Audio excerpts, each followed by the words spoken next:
भाई एगो चीज गांव में देखे के अक्सर मिलेला, जैसे में कहीं काम उम करे जब 2-4 गो लड़का रहिया से साथे गांव के, तो जनतर का कहिया से माने तनी मनी माने परेशानी पड़ी दे के, चाहे कोनो काम हार्ड भेटा जे तो कहे से अरे साला नहीं पढ़े के रहे तो दुका धरत रहला। अरे भाई ऐसा बात रही क्या, पढ़ल लिखल आदमी उहे काम करता जौन तू करता रह, ना पढ़ के जौन आदमी काम करता ना उहे काम पढ़लो लिखल आदमी करता। कहाँ से देखो हमनी के एगो मिडिल क्लास के आदमी बनी जा, हमनी के पढ़े के तो पढ़ लियल जी 10-12 ले पढ़ लो, मगर ओकरा आगे पढ़े के क्षमता ना रही।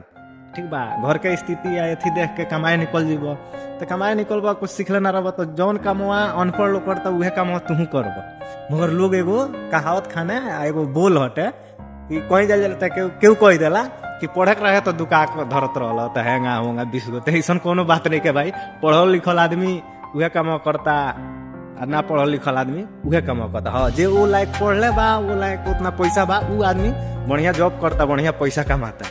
ठीक बा ना, यह बात बा, ऐसा कोनो बात नहीं है। बाकी वीडियो अच्छा लागल हो तो वीडियो को शेयर करिए, हमको फॉलो करिए। मिलते हैं फिर अगला वीडियो में।